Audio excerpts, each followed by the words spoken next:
Berniat memeriahkan ulang tahun Ahmad Dhani, Mulan Jameela justru melakukan aksi nekat demi sang suami yang akhirnya memancing reaksi Krisdayanti dan Ustadz Dery Sulaiman.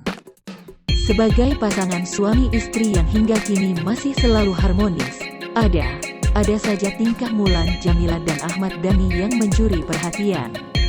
Diketahui ayah Al dan Dul kini tengah berbahagia lantaran merayakan ulang tahunnya yang ke-50 tahun. Namun bukannya memberikan kejutan romantis seperti pasangan suami istri pada umumnya.